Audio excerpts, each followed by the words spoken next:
ingin ku turut, ya Tuhanku, ya Yesusku. Karena semua dosa-dosaku Kau tebus dengan darah-Mu.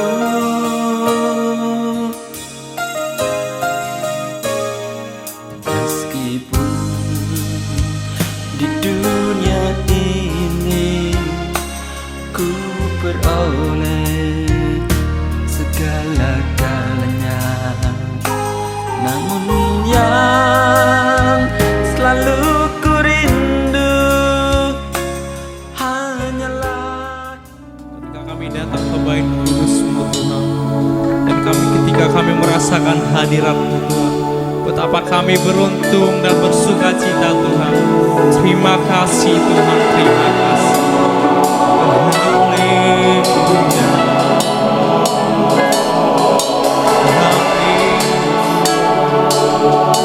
Terima kasih, haleluya. Kami akan memuji meninggikan nama-Mu Tuhan. Kami akan bersorak-sorak meninggikan nama-Mu, sebab kami tahu siapa yang kami sembah dan yang kami percaya, yang siap memuji nama Tuhan. Sama-sama kita katakan amin. Haleluya. Kita bersuka cita di dalam Tuhan, amin. Yang bersuka cita salam kiri dan kanannya, katakan Tuhan Yesus baik.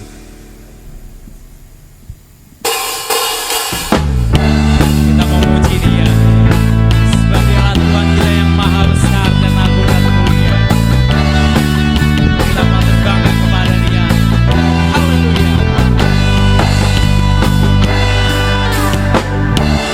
Tuhanku maha besar, Tuhanku maha kuasa, Raja segala raja.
meninggikan dia.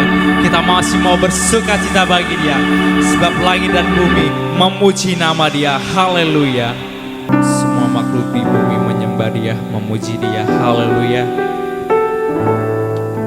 Dan firman-Nya yang luar biasa akan disampaikan oleh hamba-Nya Bapak Gembala di tempat ini. Biarlah firman yang disampaikan menjadi kekuatan bagi hidup kita, menjadi fondasi dalam kehidupan kita, meneguhkan, menjawab setiap problem dalam hidup kita. Sebab tanpa firman-Nya kita bagikan manusia yang mati. Sebab karena firman-Nya yang menghidupkan kita kembali, yang menguatkan, membuat sukacita kita, membuat semangat gairah di dalam hidup kita. Mari kita menghargai setiap karyanya Tuhan, setiap hadiratnya Tuhan, setiap yang kita naikkan bagi Tuhan. Biarlah itu semua menjadi harum berkenan di hadapan Tuhan. Mari kita angkat pujian kita.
Seunang kita bangkit berdiri bersama-sama.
Ya Tuhan Allah kami, Allah yang menciptakan langit dan bumi, Allah yang kami sembah di dalam nama Yesus Kristus. Pada hari ini kami datang kepadamu dalam suatu ibadah, mengucap syukur karena Engkau menjagai kami sehari demi sehari sampai hari ini. Engkau tidak pernah meninggalkan kami. Dan hari ini Engkau memberikan kami kemenangan untuk bisa ikut dalam suatu ibadah. Walaupun kami menghadapi banyak masalah, ketika kami datang kepadamu, terkadang begitu banyak persoalan yang kami bawa kepadamu. Terkadang begitu sukar, begitu sulit, namun Engkau satu-satunya pengharapan yang kami percayai, karena Engkau Allah yang hidup. Sebab kalau kami masih ada sebagaimana kami ada hari ini, kami percaya ini adalah anugerah-Mu. Biar kiranya segala puji dan sembah hormat kami naik ke hadapan hadirat-Mu dan menyenangkan hati-Mu Tuhan. Saatnya kami mau duduk diam, sebab saatnya Engkau yang berbicara bagi kami. Firman-Mu adalah firman yang hidup, firman kebenaran. Firman-Mu itu yang menyembuhkan, firman itu yang membuka jalan, firman itu yang senantiasa menjagai kami ketika kami merasa sendirian. Sebab firman itu adalah Engkau sendiri. Hamba-Mu ini hanya juru bicara-Mu saja Tuhan. Teruslah dalam pengurapan-Mu, sertai dengan mujizat dan tanda-tanda heran. Kami percaya Engkau akan melakukannya kepada setiap kami, bukan karena kami kuat dan bukan karena kami baik, tapi karena Engkau mengasihi kami. Engkau yang akan berbicara kepada setiap kami seperti apa yang kami butuhkan. Sebab Engkau yang paling kenal, Engkau yang paling mengerti tentang kehidupan kami. Di dalam nama Tuhan Yesus Kristus dan kami umat-Mu yang siap untuk diberkati oleh firman Tuhan, bersama-sama kita katakan amin. Selamat berjumpa kembali Bapak Ibu saudara yang terkasih. Selamat beribadah, selamat bersuka cita di dalam nama Tuhan. Bahwa Tuhan tidak pernah menjanjikan langit yang selalu cerah, berwarna-warni, berpelangi, indah, sejuk, tapi terkadang juga ada petir, ada banyak persoalan, ada banyak kesukaran. Itulah kehidupan. Tapi apakah kita masih tetap percaya bahwa apabila segala sesuatu diizinkan Tuhan, maka pasti di situ akan ada kebaikan yang akan kita lihat yang dikerjakan oleh Tuhan. Dan hari ini, kalau kita masih ada, kita masih beriman. Bukankah Yesus juga pernah bilang, kalau aku datang ke dunia ini, masih adakah iman di dalam dunia ini, di muka bumi ini? Dan kita adalah umat yang menang, bahwa kita tetap percaya, kita tetap teguh, walaupun kita belum melihat pertolongan. Kita tetap yakin, walaupun jalan seolah-olah sepertinya buntu. Kita tetap bersuka cita, walaupun terkadang rasanya tertekan. Dan kita adalah umat yang menang. Bapak Ibu saudara, kita akan langsung masuk ke dalam firman Tuhan. Saya akan bacakan demikian. Lukas pasal 17 ayat yang ke-11. Dalam perjalanannya ke Yerusalem, Yesus menyusur perbatasan Samaria dan Galilea. Ketika ia memasuki suatu desa, datanglah 10 orang kusta menemui dia. Mereka tinggal berdiri agak jauh dan berteriak, "Yesus, Guru, kasihanilah kami." Lalu ia memandang mereka dan berkata, "Pergilah, perlihatkanlah dirimu kepada imam-imam." Dan sementara mereka di tengah jalan, mereka menjadi tahir. Bapak Ibu saudara yang terkasih, sebenarnya nggak usah saya bacain ya, karena kita pasti sudah tahu kisahnya, bukan? Tetapi firman Tuhan selalu baru setiap pagi. Dan apa yang Roh Kudus mau berbicara kepada kita, pasti Dia akan memberikan kita kekuatan.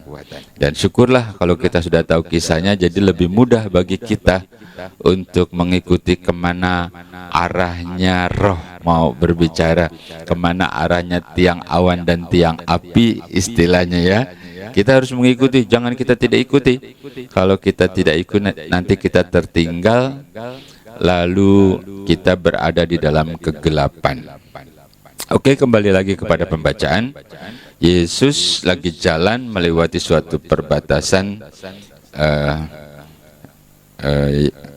Galilea dan Samaria. Lalu ada 10 orang kusta, bukan? Teriak-teriak, Yesus Guru, kasihanilah kami, gitu ya. Kalau kasihani aku berarti sendirian, kasihanilah kami. Ternyata 10 orang, gerombolan sakit kusta. Terus kita baca selanjutnya,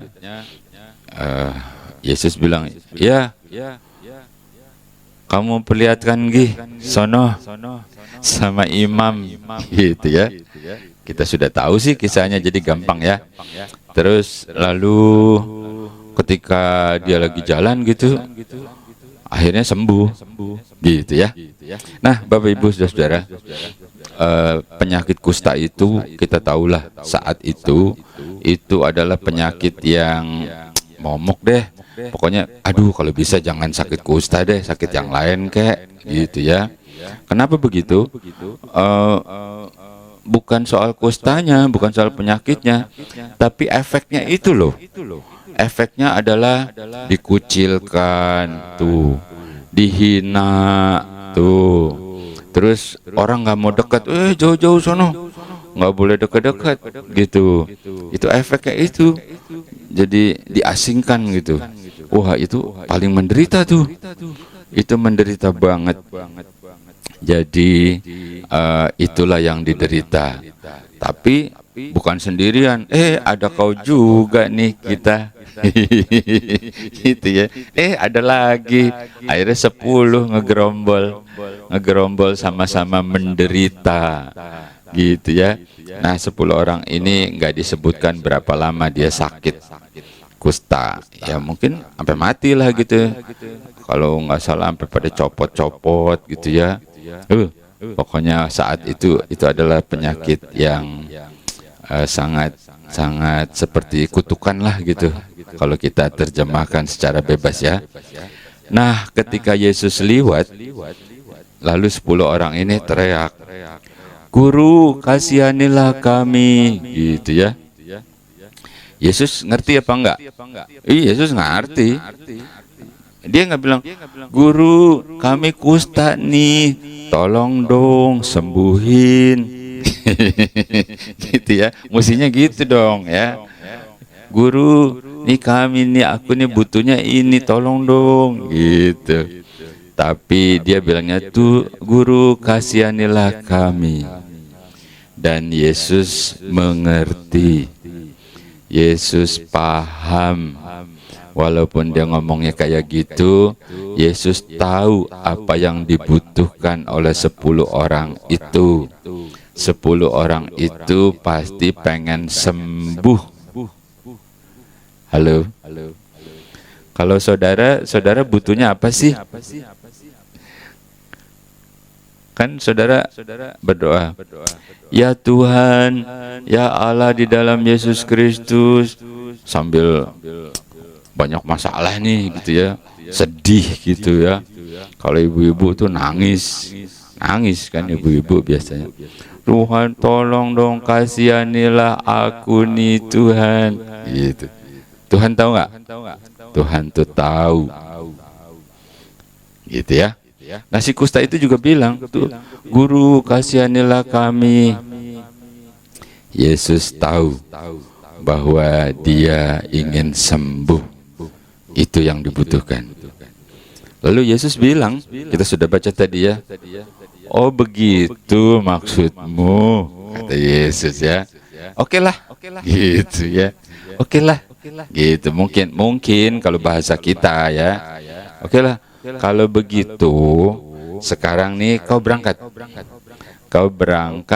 temui imam, gitu. Mereka pada nengok nih satu dengan yang lain, karena nggak logis, nggak usually, nggak biasanya gitu loh.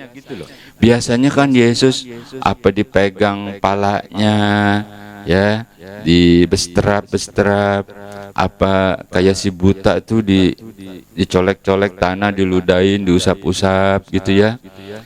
Maunya sih begitu, tapi kagak, dari jauh aja Yesus bilang, oh begitu maksudmu, gitu deh kau temui imam.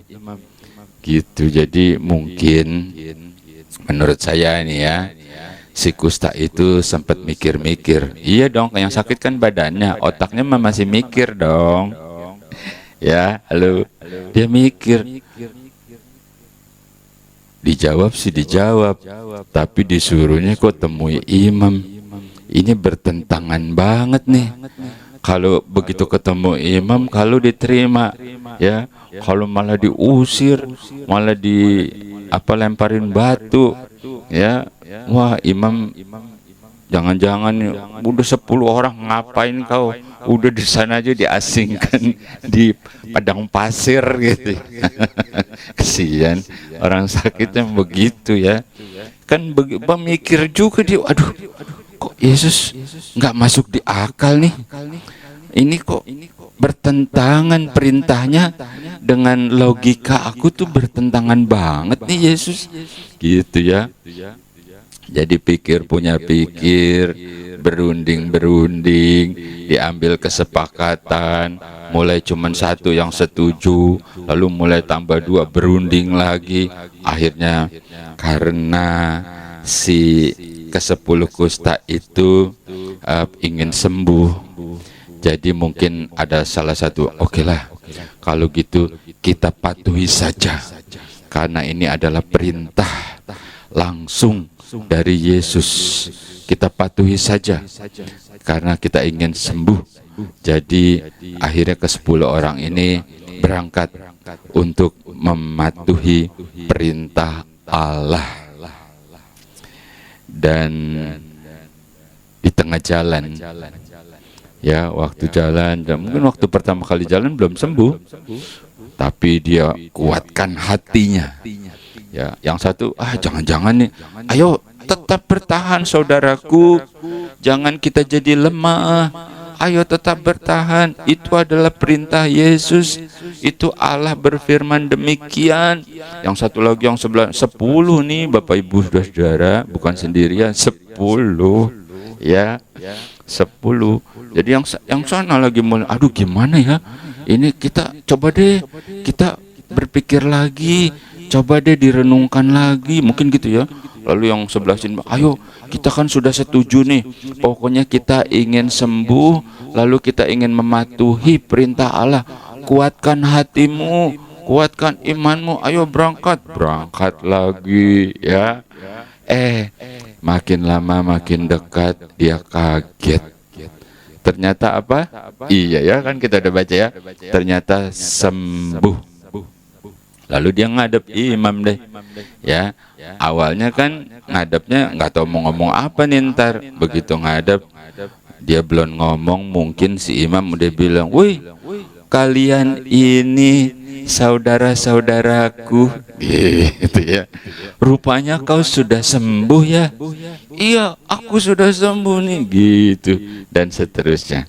Aduh, kebayang tuh sukacita, gembira, gitu. Ada di sini yang sakit udah mau mati sembuh. Tanyain deh tuh, gembira nggak?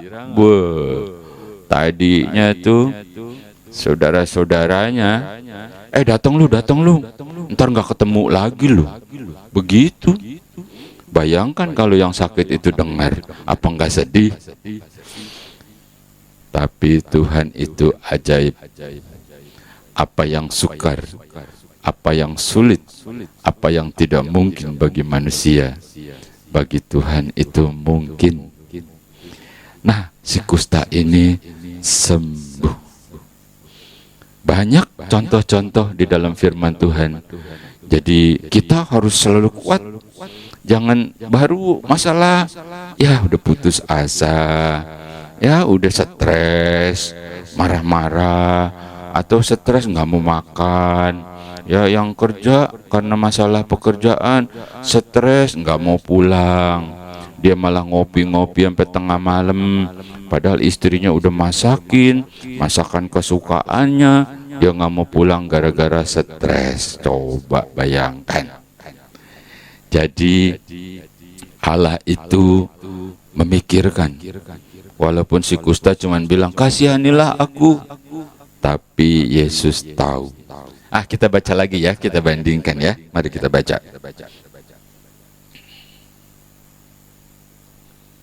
Yohanes pasal 2 ayat yang ke-8 dan ke-9, demikian firman Tuhan. Lalu kata Yesus kepada mereka, sekarang cedoklah dan bawalah kepada pemimpin pesta. Lalu mereka pun membawanya.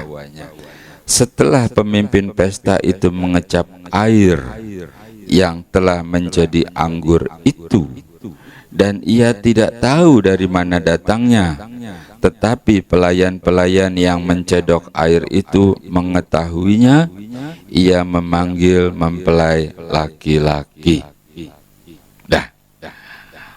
Halo Bapak Ibu, saudara yang terkasih di dalam nama Yesus Kristus. Ini juga kisah yang harus kita sudah tahu. Kalau yang belum tahu ya sekarang kita dengarkanlah ya. Kisahnya itu dalam suatu perjamuan kawin zaman itu kehabisan anggur minuman. Jadi tradisinya minum anggur mungkin ya. Kehabisan anggur, terus kan, waduh, kalau keadaan begitu kehabisan anggur, apa sih yang akan terjadi? Nomor satu, pasti yang mengadakan pestanya itu malu tuh, dipermalukan. Aduh, kamu nih itu ngadain pesta kehabisan anggur. Gitu ya. Wah, gimana nih mau resepsi, pas kita datang makanan udah pada habis semua. Gitu ya, tinggal asinan doang. Gitu. Nah, kehabisan anggur, wah malu tuh, bisa dicemooh, dihina, dikata-katain, wah dikucilkan, wah dia mah pelit, dia mah, wah habis deh. Mirip tuh kayak si kusta itu. Lalu Yesus bilang kan, kita nggak usah baca ya, itu penuhin air buat cuci kaki. Mungkin zaman dulu kalau masuk cuci kaki dulu biar bersih. Sesudah itu kita baca tadi kan, si pelayan-pelayan cedok. Iya, terus apalagi nih kata pelayan gitu ya. Pelayan kan harus nurut toh. Habis cedok, bawa sonogi ke pemimpin pesta. Kan katanya kehabisan anggur. Iya, ya sekarang kau bawalah. Pada diem aja ya. Pada diem. Kenapa diem? Iya, orang itu air cuci kaki. Kan aku bilang kau bawa. Udah bawa aja sana, turut aja. Gitu ya. Lalu dibawa tuh. Diajak temannya, jangan sendirian aku. Kenapa? Ini aku suruh bawa air ini kasih ke pemimpin pesta. Jangan sendirian. Kalau aku diomelin, jadi kita berdua atau bertiga. Kali ditabok ya. Gitu ya. Ya udah ajak temannya. Tuh waktu mau bawa tuh kira-kira bagaimana tuh? Mikirnya tuh ya 1000 kali. Sebab dia tahu itu air cuci kaki. Tapi itu lagi-lagi perintahnya seperti tidak masuk akal. Disuruh bawa. Karena pelayan ini adalah pelayan yang taat, pelayan yang percaya bahwa itu adalah titah, itu adalah firman disampaikan ketika dikatakan kau bawa. Apapun resikonya, mungkin gemeteran, aku rasa gemeteran kali ya, waktu dibawa ke hadapan pemimpin pesta tuh, itu gemeteran. Tapi dia langsung kaget, karena ketika dicicipi, tadi kita sudah baca, pemimpin pesta itu benar-benar kaget. Waduh, ini dia nih, ya. Terus pengantin laki-lakinya dipanggil tuh, kita nggak usah baca ya. Dibilang, kau ini gimana sih ngadain pesta? Mestinya anggur yang terbaik itu duluan. Kalau dia udah pada puas tuh, baru anggur yang kurang baik. Kau ini anggur yang paling baik masih kau simpan-simpan pula. Gitu ya. Ya kalau kita terjemahkan secara bebas kan. Wah, nggak tahu dia. Tapi si pelayan-pelayan itu tahu. Ya, waktu dia bawa mungkin masih air biasa tuh, air cuci kaki. Tapi waktu dia jalan-jalan, karena dia mempercayai, dia walaupun bertentangan dengan pikirannya, dengan logikanya, dia tetap beriman, dia berjalan. Lalu ketika sampai, air itu sudah berubah menjadi anggur. Bapak, Ibu, Saudara, ini cuman contoh lain bagaimana seorang beriman kadang-kadang itu bertentangan dengan hal yang logika. Tapi memang kehidupan orang percaya kepada Tuhan Yesus, kehidupan kekristenan itu adalah suatu kehidupan yang masuk dalam dimensi tanpa batas bersama dengan Tuhan. Asal engkau mempercayai, asal engkau benar-benar beriman, asal engkau benar-benar taat, dan engkau tidak goyah. Kita kembali kepada Lukas tadi. Lukas pasal 17 ayat yang ke-17. Lalu Yesus berkata, bukankah ke-10 orang tadi semuanya telah menjadi tahir? Di manakah yang 9 orang itu? Bapak, Ibu, saudara yang terkasih, hanya 1 orang yang balik, lapor. Dia sujud, guru, aku telah sembuh, aku telah menjadi tahir. Dia sujud, gak berani ngelihat, memandang wajahnya guru, manggilnya guru kan ya. Dia sujud. Lalu Yesus bilang, loh kan yang sembuh 10. Berarti Yesus tahu, pikirnya dia nih cuman dia doang yang sembuh gitu. Berarti Yesus tahu semuanya tuh sembuh. Kenapa cuman 1 yang balik? Bukankah 10 sembuh? Wah, nggak tahulah apa yang dijawab, nggak ditulis di sini, bukan? Jadi kita berpikir nih ya, yang kembali itu 1 orang dan katanya juga orang Samaria. Dan 1 orang itulah adalah orang yang tahu untuk mengucap syukur dan mengerti untuk berterima kasih. Yang sembuh 10, tapi yang tahu untuk bersyukur dan berterima kasih cuma dia nih 1 nih. Padahal dia ini orang Samaria, bukan umat pilihan Tuhan, orang Yahudi begitu, bukan. Tapi dia nih. Yang 9 itu sembuh nggak? Sembuh. Ntar dia sakit lagi nggak? Ya enggak, udah sembuh ya sembuh. Cuman dia itu berpikir, wah aku sudah bebas, sekarang aku sudah sembuh. Wah udah bebas, dia senang, saking senangnya dia udah lupa. Dia pikir, inilah yang aku cita-citakan, inilah keinginanku, sekarang sudah terkabul semuanya. Wah bersyukur, ayo kita pesta-pesta. Saudara-saudaranya dikumpulin. Ya, aku sekarang sudah boleh pulang ke rumah lagi, udah sembuh. Yang 9 nih, yang 1 nih balik.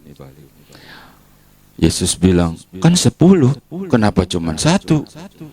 Si kusta yang sembuh ini nggak paham ya. Rupanya Yesus masih punya berkat lain, berkat yang lebih besar. Dia nggak paham. Kita nggak usah baca ya. Di ayat yang ke-9, lalu Yesus bilang, pulanglah. Imanmu telah menyelamatkan engkau. Kalau yang 9 cuma sembuh. Tapi yang satu ini bukan cuma sembuh, tapi dia juga selamat. Rupanya Yesus masih pegang sesuatu yang nilainya jauh lebih besar, jauh lebih berharga daripada soal kesembuhan, jauh lebih berharga dari soal berkat-berkat itu, jauh lebih berharga dari segala apapun. Sebab firman berkata, apa gunanya seorang memiliki dunia tapi jiwanya binasa. Dan yang satu ini Yesus berikan, engkau juga selamat, karena engkau adalah orang yang paham. Yang sana cuma cari hal yang badania, cari untung, cari sembuh, cari sukacita, cari berkat. Saya katakan kagak salah, enggak salah, tapi ada satu yang lebih besar yang didapat oleh si kusta ini. Lalu Yesus bilang, imanmu telah menyelamatkan engkau. Dia bukan cuma sembuh, tapi dia juga selamat. Bapak Ibu, saudara yang terkasih, hari ini kita bersama-sama ya, kita menikmati bagaimana Roh Kudus mau berbicara, memberikan kita kekuatan setiap hari. Walaupun ini kisah bukan kisah yang baru, dan memang Yesus nggak pernah ngajarin yang susah-susah, tapi dia memberikan kita kekuatan dan suatu keyakinan.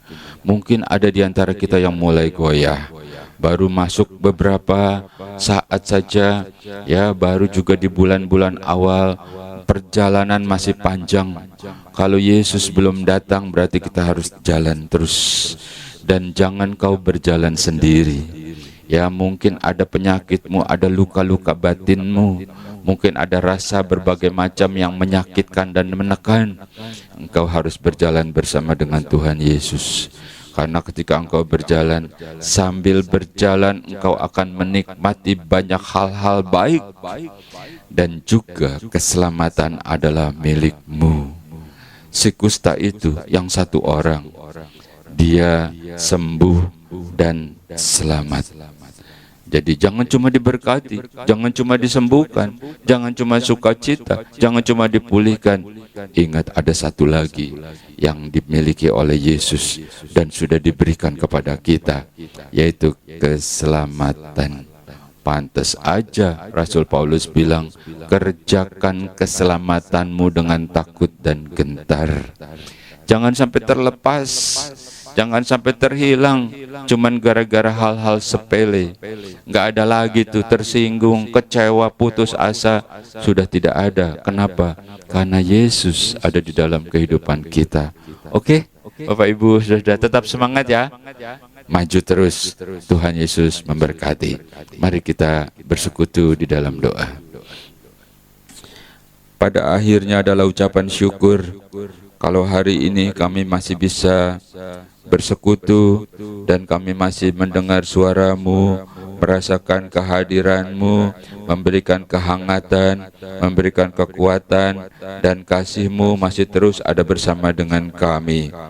Ya Tuhan Allah yang Maha Besar, Allah yang kami sembah di dalam nama Yesus Kristus, biar kiranya Engkau meteraikan setiap firman perkataan yang disampaikan oleh hamba-Mu ini menjadi kekuatan dalam setiap kehidupan kami, sehingga kami akan terus melangkah bersama dengan Engkau, dan kami tetap kuat sampai saatnya kami melihat kemuliaan demi kemuliaan yang Kau lakukan dalam perjalanan hidup kami selama kami di dalam dunia ini, sampai kami bertemu dengan Engkau. Pada hari pertama di minggu ini kami mulai bersama dengan Engkau. Seperti Engkau berkata, cari dahulu kerajaan Allah beserta kebenarannya, maka yang lainnya akan ditambahkan kepadamu. Dan Tuhan, Engkau adalah kehidupan dan sumber segala sesuatu buat kami. Hidup dan mati kami adalah di dalam tangan-Mu Tuhan. Dan Engkau yang berjanji yang memelihara kami selama kami di dalam dunia ini, sampai kami bertemu dengan Engkau. Engkau. Sepanjang minggu ini kami serahkan di dalam tangan-Mu. Mereka yang berniaga, mereka yang berusaha, Engkau berkati Tuhan. Juga mereka yang bekerja di tempat pekerjaan mereka, Engkau memberkati perusahaan tempat mereka bekerja.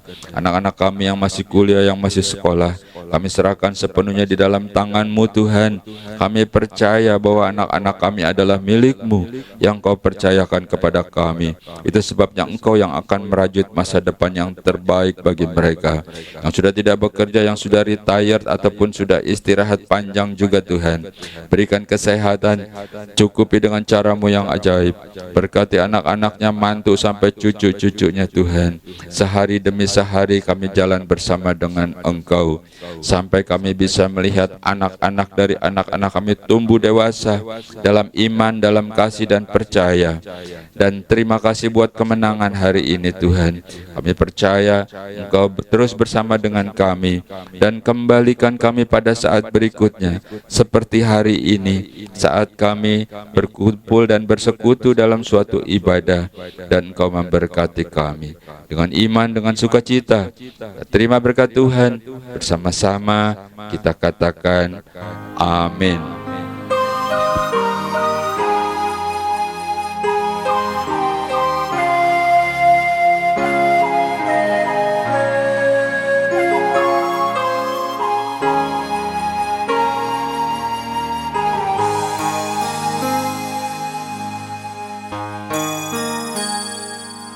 Engkaulah ingin ku turut, ya Tuhanku, ya Yesusku. Karena semua dosa-dosaku Kau tebus dengan darah-Mu.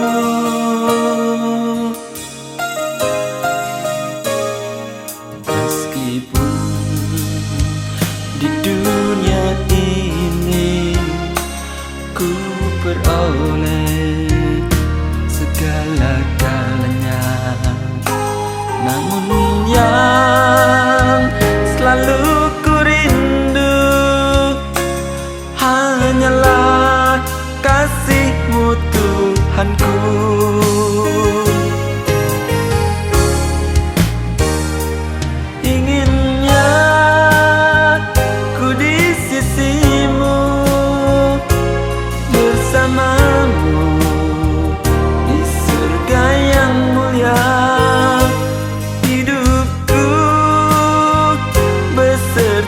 Jiwaku damailah dalam genggaman-Mu.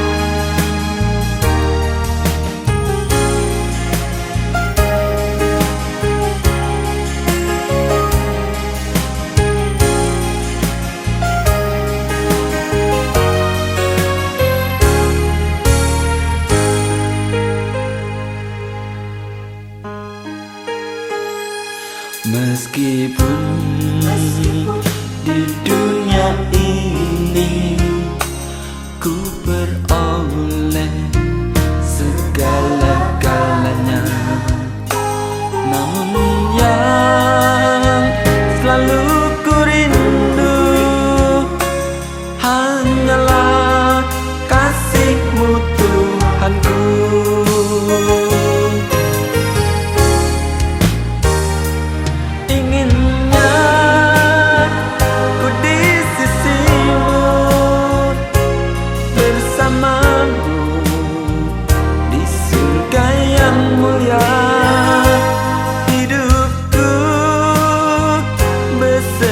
Jiwaku damailah dalam genggaman-Mu.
patah kepadanya, kau sampaikan segalanya, pastilah terhibur hati.